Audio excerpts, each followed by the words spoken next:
Wahai para sahabat sekalian, sesungguhnya ilmu dan amal tanpa ketulusan hanya akan menjadi beban di hari kiamat.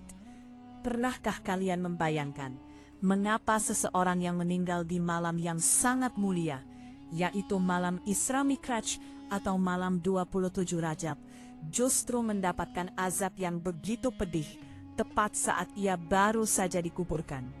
Azab yang begitu mengerikan hingga membuat seluruh penduduk desa gemetar ketakutan dan jiwanya seolah tercabut. Apa sebenarnya dosa besar yang ia sembunyikan? Amalan apa yang ia lakukan, sehingga meskipun ia mati di hari yang sangat suci, Allah tetap menurunkan azabnya secara nyata di depan mata manusia? Simaklah kisah ini sampai benar-benar selesai, karena banyak orang di luar sana yang melakukan dosa yang sama di malam-malam suci Rajab, tanpa mereka sadari bahwa itu adalah dosa besar di mata Allah. Jangan sampai dosa ini merusak akhirat kita. Saya memohon kepada Anda untuk memahami kisah ini secara utuh. Bulan Rajab yang penuh berkah telah tiba. Di sebuah desa yang asri, suasana tampak begitu meriah dan penuh sukacita. Orang-orang miskin dan anak-anak kecil di desa itu terlihat sangat bahagia. Mereka saling tersenyum dan berkata, "Alhamdulillah, mulai sekarang kita akan makan sampai kenyang. Tidak akan ada lagi anak yang kelaparan di antara kita. Kita tidak perlu lagi mengemis di jalanan atau bekerja kasar sebagai buruh bangunan." Mereka semua berencana untuk datang ke kediaman megah milik Haji Anwar. Dalam teks asli Syah Sahib, salah satu anak yatim yang bekerja sebagai buruh di tempat pembakaran batu bata, menceritakan tentang kebaikan hati Haji Anwar kepada teman-temannya. "Kalian lihat saja nanti betapa luar biasanya persiapan makanan di sana," ujarnya dengan mata berbinar. Temannya menyahut, "Iya, kau benar. Untuk memberi makan keluarga, kita harus bekerja seharian di bawah terik matahari yang menyengat. Dan jika kita melakukan kesalahan kecil, majikan akan memarahi dan memukuli kita tanpa ampun. Syukurlah bagi Haji Anwar. Hari ini adalah tanggal 1 Rajab, dan mulai hari ini pintu rumahnya terbuka lebar untuk kita semua." Siapakah sebenarnya Haji Anwar ini? Izinkan saya menceritakannya. Haji Anwar adalah sosok yang sangat terpandang dan terkenal di desa tersebut. Namanya harum karena kedermawanannya, sedekahnya, dan zakatnya yang tak pernah putus. Ia tidak hanya membantu orang miskin di bulan Rajab saja, melainkan sepanjang tahun ia selalu membantu warga. Ia sering membiayai pengobatan warga yang sakit, membayar uang sekolah anak-anak yang tidak mampu, hingga menyiapkan mahar dan seserahan bagi gadis-gadis yatim yang ingin menikah. Desa itu memang sangat miskin dan jumlah orang susahnya banyak sekali. Haji Anwar membantu satu persatu, meskipun tentu saja masih ada yang belum terjangkau. Namun ketika bulan Rajab dimulai, sejak tanggal 1, pintu rumahnya terbuka lebar untuk dapur umum luhur. Di hari-hari itu, ia juga mengajak orang-orang kaya lainnya untuk ikut menyumbang, sehingga makanan bagi kaum duafa tersedia setiap hari hingga bulan Ramadan. Orang-orang miskin selalu menunggu bulan Rajab dengan penuh kerinduan. Begitu tanggal 1 tiba, sebelum matahari terbenam, kerumunan orang sudah berkumpul di depan rumah Haji Anwar. Dengan senyum ramah, ia membagikan bungkusan makanan satu persatu kepada warga. Sejak tanggal 1 Rajab, Haji Anwar juga mulai melaksanakan puasa sunnah. Istrinya, yang akrab dipanggil Ibu Hajah, sering mengingatkannya, "Pak, sebaiknya selingi harimu saat berpuasa. Puasa di bulan Rajab dan Sya'ban itu tidak wajib, yang wajib itu Ramadan. Kalau Bapak puasa 3 bulan berturut-turut, tubuh Bapak bisa lemas dan sakit." Haji Anwar tertawa dan menjawab, "Aku sedang melatih fisikku agar terbiasa dengan Ramadan, sehingga nanti saat bulan puasa tiba, ibadahku menjadi mudah." Para pembantu di rumah itu pun tak henti-hentinya memuji majikan mereka. Haji Anwar memang sudah seperti itu sejak kecil. Sifat dermawannya menurun dari ayahnya, Haji Anwar senior, yang juga seorang pecinta kaum miskin. Haji Anwar kecil tumbuh melihat ayahnya menolong orang, dan kini ia mengikuti jejak sang ayah dengan mata tertutup. Misteri di dalam rumah. Namun di balik semua kemeriahan itu, ada sesuatu yang aneh. Meskipun Haji Anwar tampak begitu bersemangat, wajah istri dan ketiga anak perempuannya justru tampak layu dan pucat. Mereka sering menatap satu sama lain dengan pandangan ketakutan dan cemas. Ketika malam tiba dan Haji Anwar masuk ke kamar pribadinya untuk beribadah, istri dan ketiga anaknya justru masuk ke kamar masing-masing, memegang tasbih dan berzikir dengan tubuh gemetar. Entah apa yang mereka takuti hingga wajah mereka menguning karena horor. Para pelayan rumah berkali-kali melihat ibu dan anak-anak itu dalam keadaan gelisah dan tertekan, namun mereka tidak berani bertanya. Suatu sore, Ibu Hajah sendiri yang membagikan makanan. Seorang anak buruh berdiri di depannya. Saat diberi makanan, anak itu berkata, "Ibu Hajah, makanan ini sedikit kurang." Ibu Hajah melihat makanan itu sebenarnya cukup untuk satu anak. Ia tersenyum dan bertanya, "Nak, apakah kau ingin membawa pulang untuk besok juga? Datanglah lagi besok, makanan ini akan ada setiap hari selama 3 bulan." Anak itu menangis dan berkata, "Ibu, di rumah ada ibu saya yang sudah tua dan adik perempuan saya. Adik saya mungkin bisa ke sini, tapi ibu saya tidak bisa berjalan lagi. Saya ingin membawa makanan untuk mereka." Hati Ibu Hajah luluh. Ia memasukkan banyak makanan ke kantong anak itu dan berkata, "Datanglah setiap hari. Aku sendiri yang akan memberikan makanan untukmu." Menjelang malam 27 Rajab, suatu hari Haji Anwar keluar dan berkata kepada keluarganya, "Malam ke-27 Rajab tinggal beberapa hari lagi. Aku akan beribadah dengan sangat sungguh-sungguh malam itu.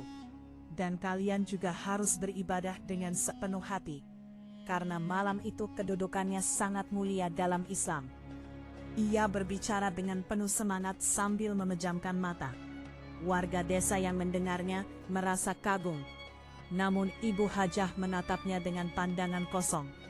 Begitu warga tidak melihat, ia segera menunduk dan masuk ke kamar dengan jantung berdebar kencang.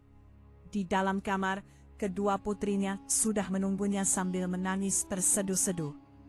Wajah mereka menunjukkan ketakutan yang nyata. Ibu Hajah memeluk mereka dan bertanya dengan suara bergetar, "Ada apa, putri-putriku? Kenapa kalian menangis? Kenapa kalian tampak begitu tertekan?" Putri-putrinya berkata, "Ibu, malam 27 Rajab tinggal beberapa hari lagi. Dan ibu tahu bahwa malam itu." Belum selesai bicara, Ibu Hajah langsung membungkam mulut putrinya dengan tangan. "Shh, jangan menangis seperti itu. Jangan cemas. Jika Tuhan menghendaki, semua akan baik-baik saja." Namun, kecemasan mereka justru semakin meningkat. Teror fisik yang muncul. Ketakutan yang selama ini tersimpan di hati mulai muncul secara fisik. Penduduk desa di luar sana masih terus memuji kedermawanan Haji Anwar. Namun di dalam rumah, setiap detik terasa seperti hari kiamat bagi Ibu Hajah dan anak-anaknya. Suatu pagi, saat matahari mulai menyinari halaman rumah, putri tertua bernama Zahra, dalam teks Maryam, masuk ke kamar ibunya untuk membangunkan Shalat. Ibu Hajah masih tertidur pulas. Namun gurat kesakitan terpahat jelas di wajahnya. Saat Zahra menyentuh ibunya, Ibu Hajah tersentak kaget karena ketakutan. Zahra menjerit histeris. Di kerudung putih ibunya terdapat noda-noda darah yang masih segar. Dan ketika Zahra melihat wajah ibunya, ia hampir pingsan. Di pipi kanan ibunya terdapat 3 luka sayatan yang sangat dalam. Seolah-olah seseorang telah mengoyak kulitnya dengan alat yang sangat tajam. Mendengar jeritan itu, kedua adiknya, Laila dan Fatimah, Zainab dan Kulsum, berlari masuk. Mereka semua menangis sejadi-jadinya. Namun, tangis mereka bukan hanya karena sedih, melainkan karena rasa takut yang luar biasa. Ketakutan yang membisikkan bahwa giliran mereka akan segera tiba. "Ibu, apa ini? Dari mana luka ini berasal?" tanya salah satu putrinya. Mata Ibu Hajah terbuka, tapi pandangannya penuh horor, seolah ia baru saja melihat malaikat maut dalam tidurnya. Dengan tangan gemetar, ia menyentuh wajahnya dan merintih kesakitan. Yang ia ingat hanyalah saat malam terakhir, ketika Haji Anwar berada di kamar pribadinya, melakukan amalan yang tak dikenal. Ibu Hajah merasa sesak napas di kamarnya sendiri, seolah-olah ada tangan tak terlihat yang mencekiknya, hingga ia pingsan. Ketika Haji Anwar keluar dari kamarnya, wajahnya tampak berseri-seri dengan senyum kemenangan yang aneh. Ia bahkan tidak melirik sedikit pun luka di wajah istrinya. Dengan nada dingin, ia berkata, "Dalam jalan ibadah, ujian akan datang. Cobaan harus ditanggung. Imanmu lemah, itulah sebabnya tubuhmu tidak sanggup menanggung beban ini." Kata-katanya menusuk hati putri-putrinya seperti pisau. Mereka tahu bahwa ibadah ayah mereka bukanlah ibadah biasa, melainkan beban yang harus dibayar dengan darah ibu mereka. Kondisi yang semakin memburuk. Hari demi hari berlalu, namun suasana di rumah mewah itu semakin berat. Kesehatan Ibu Hajah menurun drastis. Luka yang tadinya hanya di pipi, kini menyebar ke tangan dan lehernya. Anehnya, tidak ada obat biasa yang bisa menyembuhkan luka-luka itu. Seiring mendekatnya malam 27 Rajab, tanda-tanda baru muncul di tubuh Ibu Hajah. Kadang ia tampak seperti habis terbakar, kadang seluruh tubuhnya dipenuhi lebam biru. Putri-putrinya terjaga sepanjang malam di samping ibu mereka, membaca tasbih dan berdoa. Namun setiap jam menunjukkan pukul 12 malam, udara di rumah itu terasa mencekam. Suara burung berhenti, bahkan daun pohon di halaman tidak bergerak. Dalam kesunyian itu, hanya terdengar suara-suara aneh dari kamar Haji Anwar. Suara bahasa kuno yang tidak dikenal. Bersamaan dengan suara itu, Ibu Hajah mulai meronta-ronta dalam tidurnya, seperti sedang berkelahi dengan musuh yang tak terlihat. Zahra, putri tertua, mulai putus asa. Suatu malam saat luka ibunya mengeluarkan darah segar, ia memeluk adiknya dan menangis. "Dek, apakah kita juga akan berakhir seperti ini? Lihat ibu, kulitnya yang putih, kini tampak kusam seperti tanah." Ayah menolong semua orang, tapi kenapa ia diam melihat istrinya seperti ini? Laila menyahut dengan ketakutan, "Zahra, aku takut ayah bukan ingin menyelamatkan kita, melainkan menjadikan kita bahan bakar api di mana ia sendiri sedang terbakar di dalamnya. Tidakkah kau perhatikan? Saat ia membagi sedekah, tangannya tampak bercahaya. Tapi tangan yang sama itulah yang menyebabkan luka pada ibu saat pulang ke rumah. Ini bukan penyakit biasa. Ini adalah hukuman atas dosa-dosa yang disembunyikan di balik kebaikan ayah." Rahasia di balik pintu terkunci. Sikap Haji Anwar berubah total. Ia menatap putri-putrinya dengan pandangan aneh, seolah-olah sedang mencari tanda-tanda luka yang sama di wajah mereka. Suatu hari, putri bungsunya melihat Haji Anwar sedang menggambar garis-garis aneh di atas tanah di depan kamarnya. Setiap kali ia menarik garis, suara rintihan kesakitan terdengar dari kamar Ibu Hajah. Gadis kecil itu gemetar. Ia yakin bahwa setiap kebaikan ayahnya dibayar dengan darah keluarga mereka sendiri. Warga desa masih terus datang ke pintu rumah untuk meminta doa. "Pak Haji, semoga Allah melindungimu, karena bapak dapur rumah kami tetap mengepul," ujar mereka dengan takzim. Haji Anwar mengusap kepala mereka dan berdoa dengan suara lantang.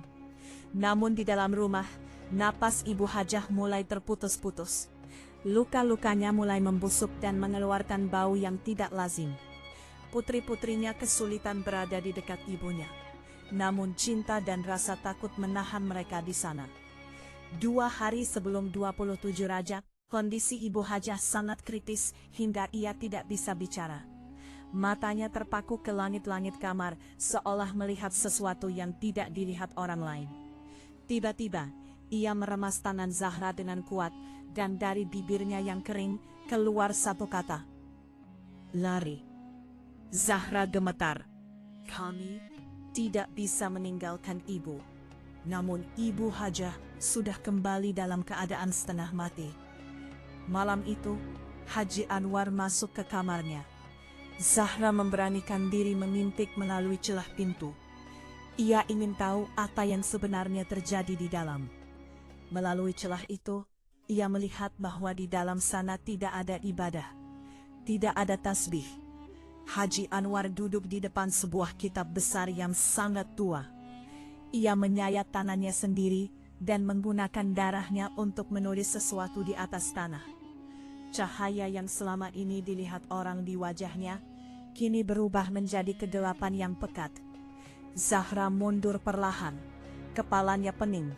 Ia sadar ayahnya telah melakukan perjanjian gelap demi menjaga reputasi dan kekuatannya, dengan harga kesehatan ibunya dan ketenangan anak-anaknya. Malam ke-27 Rajab yang dinanti akhirnya tiba. Haji Anwar mengumumkan bahwa malam ini ia akan mencapai tingkatan spiritual yang tinggi.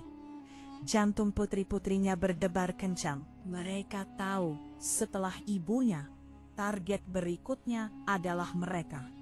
Kesunyian di rumah itu begitu dalam, hingga suara napas mereka terdengar seperti ledakan. Tiba-tiba, Haji Anwar keluar dari ruang pribadinya dan masuk ke kamar utama. Saat ia hendak membuka lemari, Ibu Hajah dengan sisa tenaganya bangkit dan berdiri. "Pak, apa yang akan Bapak lakukan?" tanyanya dengan suara parau.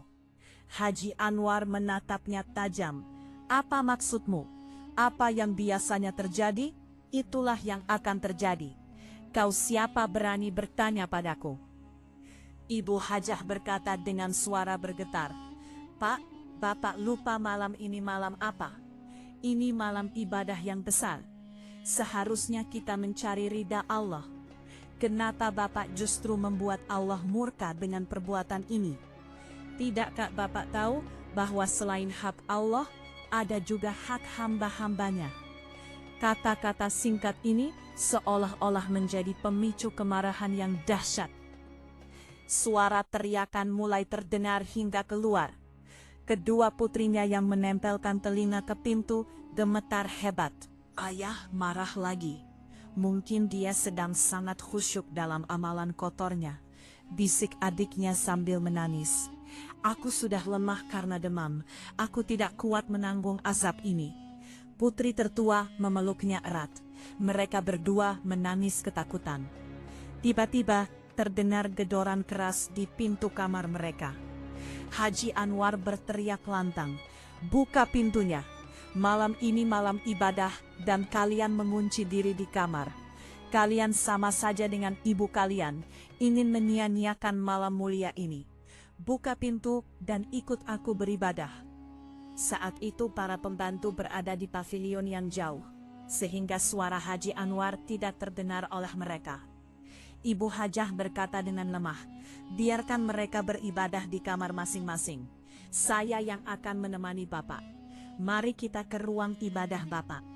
Namun Haji Anwar tidak mau pergi dari depan pintu kamar putrinya. Tak lama kemudian, suara teriakan kembali terdengar. Kali ini Ibu Hajah yang berteriak, "Ada apa Pak Haji? Bapak kenapa?" "Saya merasa tidak enak badan. Jantung saya berdebar." Mendengar suara ibu mereka, ketiga putrinya membuka pintu dan berlari keluar. Mereka melihat ayah mereka tergeletak di lantai. Matanya terbuka lebar namun terpaku pada satu titik. Putri tertua memeriksa nadinya dan menarik napas panjang. Ibu, ayah sudah tidak ada. Mendengar itu, Ibu Hajah menangis sejadi-jadinya. Ketiga putrinya justru saling pandang dengan heran. Ibu, kenapa ibu menangis sedalam itu? Apakah ibu sesedih itu kehilangan ayah? Tanya mereka dalam hati. Mendengar suara tangisan, para pembantu berdatangan.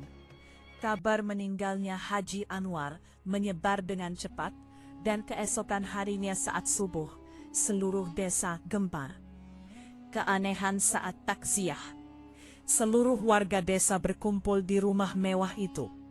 Kemarin beliau tampak sangat sehat, segar bugar. Kenapa tiba-tiba meninggalkan kita secepat ini? Warga menangis terseduh-seduh. Ibu Hajah pun terus menangis, yang mana wajar karena ia kehilangan suaminya. Namun, kedua putrinya justru diam seribu bahasa, seolah-olah mereka sedang dalam keadaan syok yang sangat berat. Warga desa mencoba menghibur dan membuat mereka menangis agar beban di hati mereka keluar. Menangislah nak, keluarkan semua sedihmu, atau hatimu akan sesak, ujar para wanita desa. Namun, alih-alih menangis, kedua saudara itu justru mulai tersenyum. Dan tiba-tiba keduanya tertawa terbahak-bahak.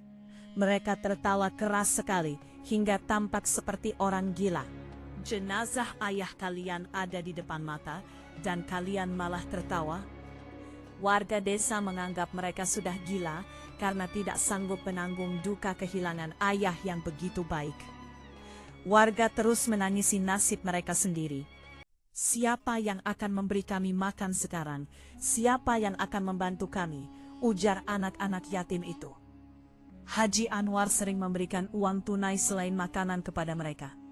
Ibu Hajah menatap setiap orang dengan pandangan penuh kepedihan. Dan ketika syalat jenazah diumumkan, suasana semakin histeris. Para wanita desa menangis lebih keras daripada keluarga sendiri. Imam desa mencoba menenangkan semua orang. Setiap manusia akan berpulang pada waktunya. Kalian harus bersabar dan bersyukur bahwa Pak Haji diberikan hari dan malam yang sangat indah oleh Allah. Ia wafat di malam 27 Rajab dan dimakamkan hari ini. Ibadahnya seumur hidup dan sedekahnya telah dibalas oleh Allah dengan kematian yang mulia ini. Warga pun kembali memuji-muji kebaikan almarhum. Prosesi pemakaman yang mengerikan. Ketika jenazah diangkat untuk dibawa ke pemakaman, Ibu Hajah merasa sedih karena ia tidak memiliki anak laki-laki yang bisa menggotong keranda suaminya. Ia melihat kedua putrinya yang masih saja tidak bisa berhenti tertawa secara aneh. Warga desa menatap mereka dengan amarah.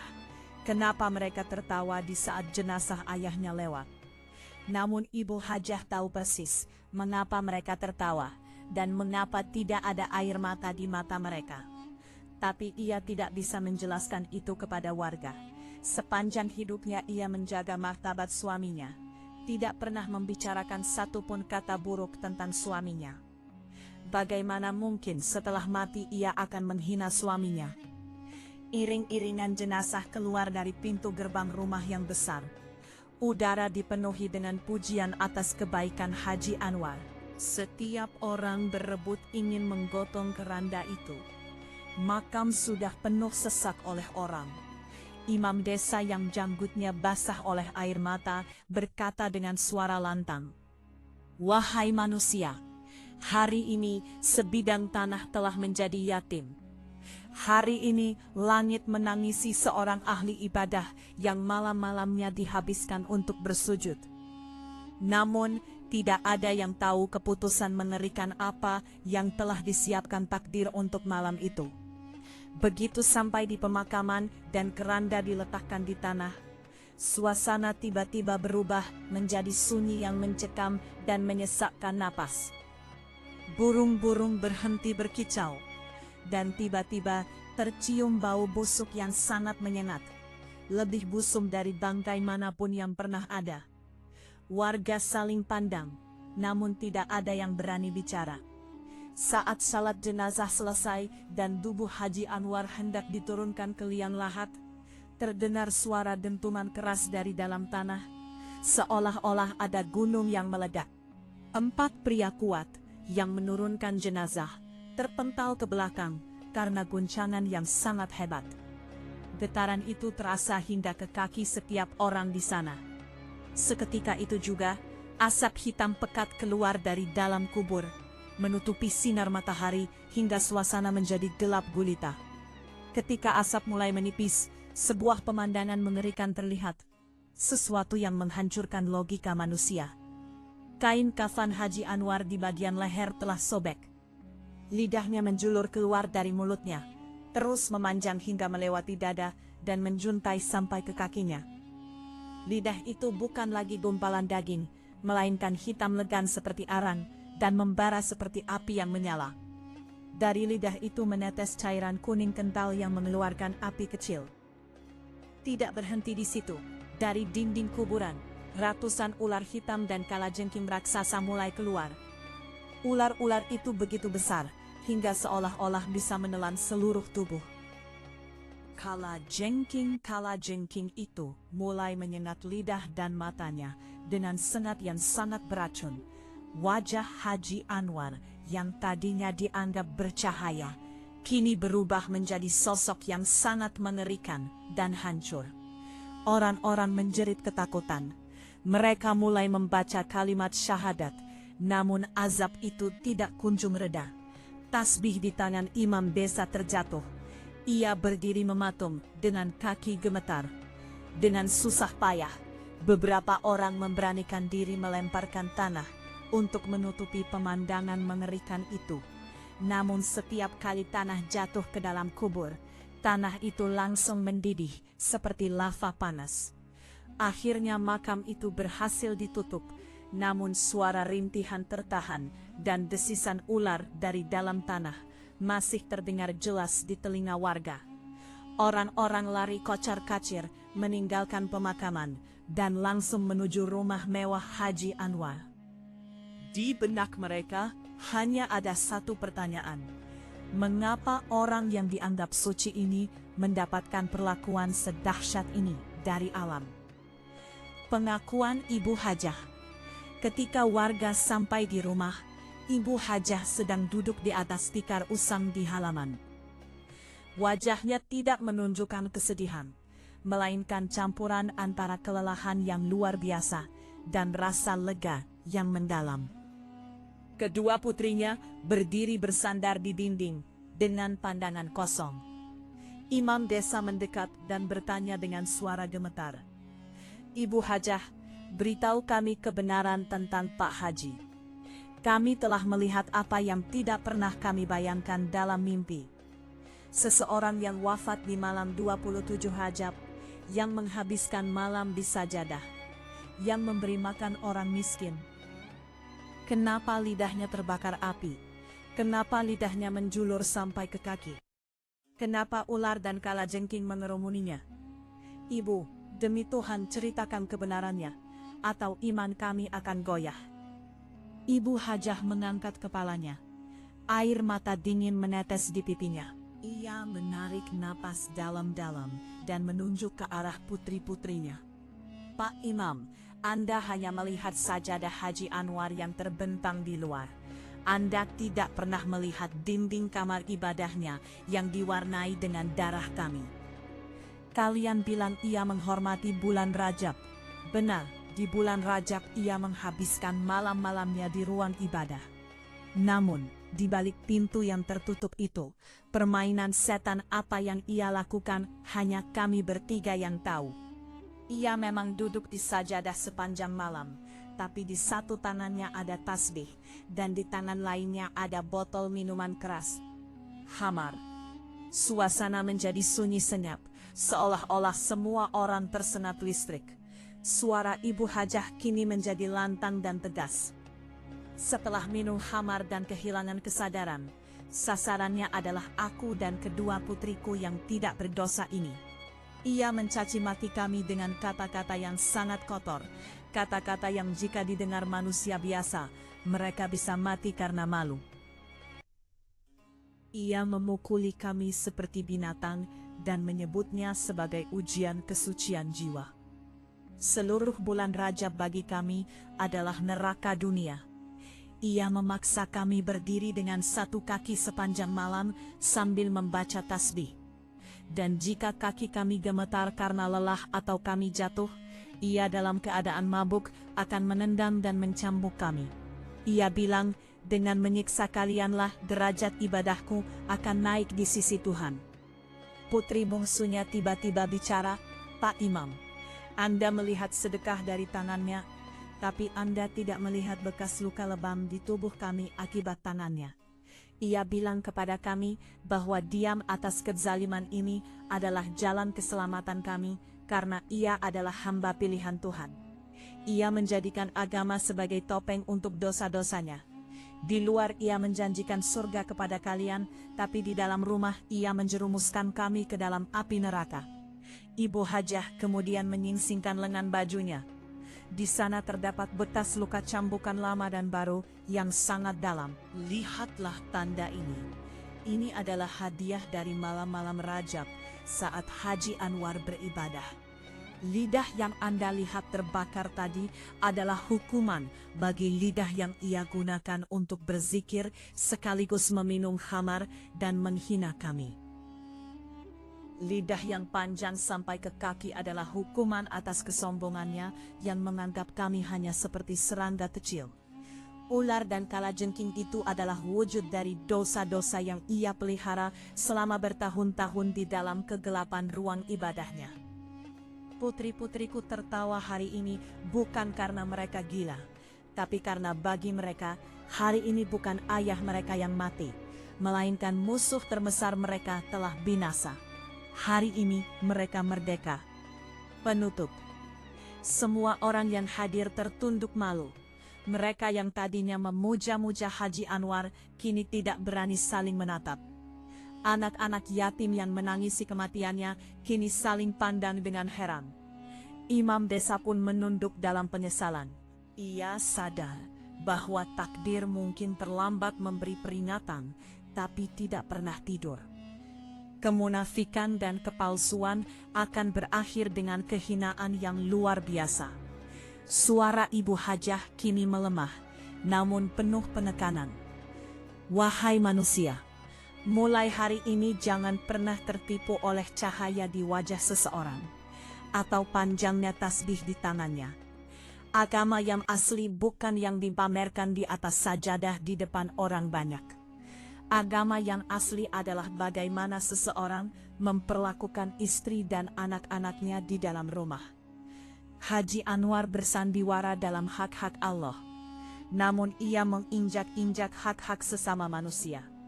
Setelah minum khamar, ia jatuh ke dalam pelukan setan, dan Allah menjadikan kematiannya di malam 27 Rajab bukan sebagai ampunan, melainkan sebagai simbol kehinaan. Sekarang, hingga hari kiamat, ia akan dikenal dengan lidah apinya. Suasana di halaman rumah itu kini hanya menyisakan isak tangis Ibu Hajah dan suara angin kencang dari arah pemakaman. Malam itu adalah malam terpanjang dalam sejarah desa tersebut. Malam yang memberikan pelajaran berharga bahwa Allah memberikan waktu bagi setiap manusia untuk bertaubat. Namun bagi mereka yang tidak mau berpikir, akhirnya adalah kehinaan. Kemunafikan akan berujung pada api di lidah dan azab di dalam kubur. Oleh karena itu, berbuat baiklah tanpa pamer, dan jangan pernah mencampur adukan ibadah dengan kemaksiatan seperti minuman keras. Khamar adalah kutukan yang menghancurkan seluruh isi rumah. Bagikanlah kisah ini kepada keluarga, teman dan kerabat Anda, karena ini adalah pelajaran berharga bagi kita semua. Jangan lupa untuk menekan tombol subscribe dan tuliskan Allahu Akbar di kolom komentar. Terima kasih telah menyimak sampai akhir.